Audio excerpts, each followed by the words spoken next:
Pela primeira vez em quase 2000 anos, Jerusalém já está com tudo pronto para iniciar a construção do terceiro templo. O altar já foi construído, os objetos sagrados foram feitos novamente, os sacerdotes já passaram por treinamento e até a novilha vermelha já está separada para o sacrifício. Enquanto o mundo inteiro está distraído com as guerras, com o avanço da inteligência artificial, com crises financeiras e políticas, os sinais estão ficando cada vez mais claros. E hoje eu quero te mostrar algo muito sério e pouco falado. Como o surgimento de um novo sumo sacerdote em Israel está preparando o cenário para o cumprimento das profecias do fim dos tempos. Mas antes de continuar, aproveite e se inscreva aqui no meu canal, ative o sininho da notificação, porque eu quero te trazer as últimas notícias sempre baseadas na palavra de Deus, tá bom? Agora sim, vamos lá. Você já parou para pensar por que Jerusalém tem tanta importância? Essa cidade é como o relógio de Deus. Tudo o que acontece lá funciona como um sinal do tempo que nós estamos vivendo. A Bíblia já falava sobre isso em Zacarias capítulo 12. Jerusalém seria como um cálice que deixaria as nações tontas, um peso que ninguém conseguiria aguentar. E é exatamente isso que nós vemos hoje. Esse lugar é palco de um conflito entre três religiões: o islamismo, o judaísmo e o cristianismo. Jerusalém já foi destruída, reconstruída, depois destruída de novo e hoje está de volta nas mãos do povo de Israel. A Bíblia conta que Deus escolheu Jerusalém como lugar especial dele e é lá que os eventos mais importantes da história ainda vão acontecer. E sabe o que é mais impressionante? Depois de tanto tempo, voltou a surgir uma figura que estava sumida há quase 2000 anos, o sumo sacerdote.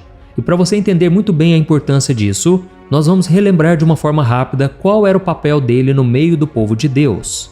Lá no Antigo Testamento, o Senhor estabeleceu algo muito sério no Monte Sinai. A Bíblia diz que ele separou Arão e a sua família para servirem como sacerdotes diante dele. E entre todos os sacerdotes existia o sumo sacerdote, que tinha um papel muito especial mesmo. Ele era o único que podia se apresentar diante da presença de Deus no Santo dos Santos.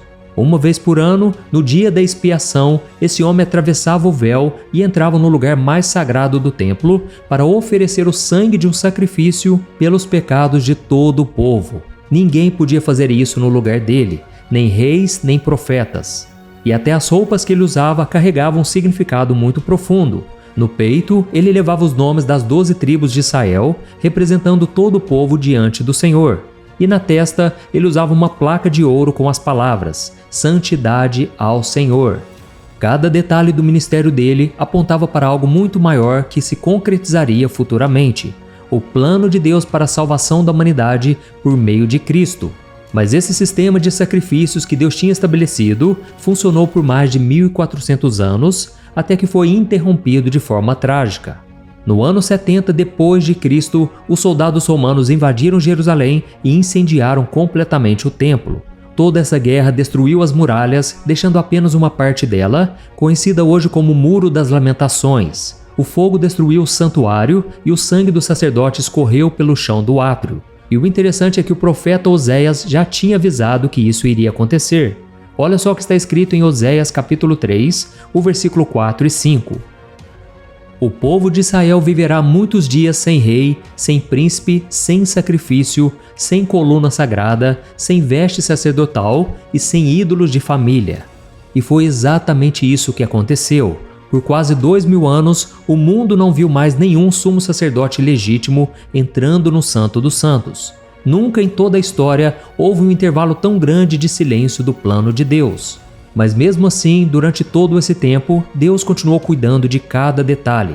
A linhagem sacerdotal não desapareceu. E até hoje, o sobrenome Kohen, que em hebraico significa sacerdote, é uma prova viva de que Deus preservou os descendentes de Arão. Mesmo espalhado entre as nações, mesmo perseguidos, eles sobreviveram até os dias de hoje. E a maior prova dessa preservação são os preparativos para a reconstrução do terceiro templo que já estão acontecendo. O Instituto do Templo, criado por um grupo de judeus em 1987, já refez praticamente todos os utensílios do templo. E um dos maiores símbolos é a menorá, o candelabro de ouro puro. Ele pesa mais de 45 quilos e custou mais de 3 milhões de dólares. Essa peça foi feita exatamente do jeito que Deus ordenou lá no livro de Êxodo e hoje ela já está lá, exposta bem perto do monte do templo. Mas não foi só isso. Um por um, todos os objetos que a Bíblia manda ter no templo foram recriados. As mesas com os pães, os garfos de prata, as bacias para o sangue, os instrumentos dos levitas, as trombetas, enfim, tudo. Cada detalhe foi feito fielmente, seguindo as instruções da palavra de Deus. E tem mais. No ano de 2018, eles consagraram um altar de sacrifícios, construído do jeito certo, com pedras que não foram cortadas com ferramentas de metal, como manda exatamente a lei de Moisés. E esse altar já está pronto para ser levado ao monte assim que houver permissão. E durante a cerimônia, sacerdotes vestidos como nos tempos antigos já ensaiaram os rituais sagrados. Irmãos, não para por aí. No ano de 2022, nasceram as novilhas vermelhas, animais raríssimos que são indispensáveis para a purificação do templo, segundo o que está escrito no livro de Números. Essas novilhas estão sendo criadas com todo cuidado, sob supervisão rigorosa, esperando o momento certo. Irmãos, peça por peça, tudo já está ficando pronto. Mas ainda falta algo muito importante, o próprio sumo sacerdote, e é sobre ele que nós vamos falar agora. Recentemente, o Sinédrio, aquele conselho que existia nos tempos da Bíblia, foi reformado por um grupo de rabinos mais radicais que acreditam firmemente na construção do terceiro templo. E mesmo sem ter o reconhecimento oficial do judaísmo, eles tomaram uma decisão muito importante. Eles nomearam oficialmente um sumo sacerdote para o futuro templo. Olha isso, irmãos, depois de tanto tempo, agora existe um sumo sacerdote legítimo em Israel. O escolhido foi o rabino Baruch Kahan, um descendente direto da família de Arão, como manda a tradição da Bíblia. E não foi uma escolha aleatória. Primeiro, eles confirmaram a linhagem dele por meio dos registros rabínicos que guardam essas informações há séculos. Depois, a ciência confirmou o que a tradição já dizia. O DNA dele carrega a marca genética dos descendentes de Arão. Mas ele não foi escolhido só por isso, não. Kahane passou anos estudando as leis do templo e treinando os rituais antigos, como os sacrifícios diários e o serviço do dia da expiação. E o mais impressionante é que as vestes sacerdotais já estão prontas. O peitoral com as 12 pedras preciosas, o éfode, a tiara com as palavras santidade ao Senhor, tudo foi confeccionado especialmente para ele. E hoje, quando ele veste essas roupas e realiza os treinamentos, quem presencia diz que é como se a história de Israel estivesse se movendo de novo. Mas por que isso é tão importante profeticamente? E a resposta está em Daniel capítulo 9, versículo 27, que traz uma das profecias mais fortes sobre o final dos tempos. A Bíblia diz que o anticristo vai firmar uma aliança com muitos por uma semana, mas no meio dessa semana ele vai cessar os sacrifícios e as ofertas. Agora pense comigo numa coisa. Para ele conseguir interromper os sacrifícios, eles precisam estar acontecendo, não é verdade? A própria profecia já revela que antes do fim, o sistema de sacrifícios judaicos vai voltar a funcionar. E é exatamente isso que já está começando a acontecer em Jerusalém. E tem mais. Em 2 Tessalonicenses 2, o versículo 4, Paulo disse que o anticristo vai se sentar no templo de Deus, se fazendo passar por Deus. E isso não pode ser num templo simbólico ou espiritual, tem que ser em um templo físico construído em Jerusalém. E pode até parecer estranho para a gente pensar que Deus permitiria a volta dos sacrifícios, já que Jesus já cumpriu tudo que era necessário na cruz. Mas irmãos, esses sacrifícios vão voltar porque os judeus não reconhecem Jesus como Messias, e tudo isso vai acontecer não porque Deus precise deles novamente, mas porque a Bíblia diz que vão acontecer antes do fim.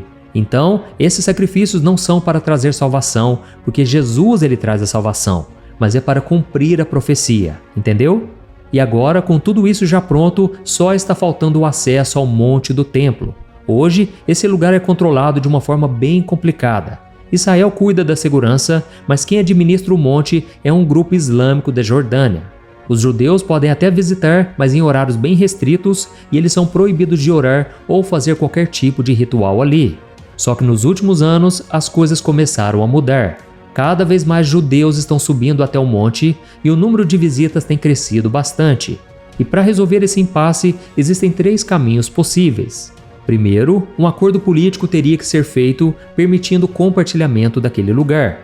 Segundo, mudanças lentas nas leis, dando liberdade para que os judeus possam orar ali sem restrições. Ou então, uma solução mais rápida, que é construir o altar próximo ao monte e começar ali mesmo os sacrifícios sem precisar mexer ainda na estrutura principal. Eu sei que pode parecer difícil, mas você se lembra do Muro de Berlim?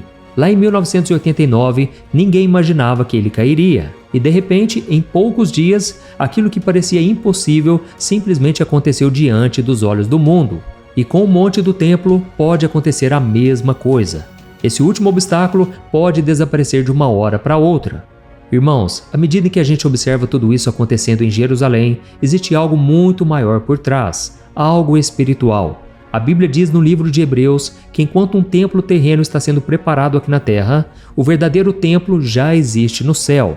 Jesus Cristo é o nosso verdadeiro sumo sacerdote e ele está sentado à direita do trono de Deus, intercedendo por nós no santuário verdadeiro. E diante de tudo isso, eu te faço uma pergunta muito sincera. A gente vai continuar vivendo como se nada estivesse acontecendo? Cristo nos deixou um alerta muito claro em Mateus capítulo 24, versículo 33. Quando nós virmos essas coisas acontecendo, podemos ter a certeza de que o fim está mais perto do que nunca. E agora, mais do que nunca, é hora de vigiar. Não adianta só ficar olhando para o que está acontecendo lá fora, se por dentro a nossa vida espiritual está adormecida. É tempo de aprendermos mais da Bíblia, de fortalecermos a nossa vida de oração e de colocar o reino de Deus em primeiro lugar, acima de tudo. Amém? Por isso eu te convido a estar comigo aqui todos os dias, aprendendo mais da palavra de Deus. Eu sou o pastor Antônio Júnior e se você foi abençoado por essa mensagem, compartilhe esse vídeo com pelo menos 3 pessoas no seu WhatsApp que precisam entender esses sinais, tá ok? Que Deus te abençoe poderosamente. Um grande abraço.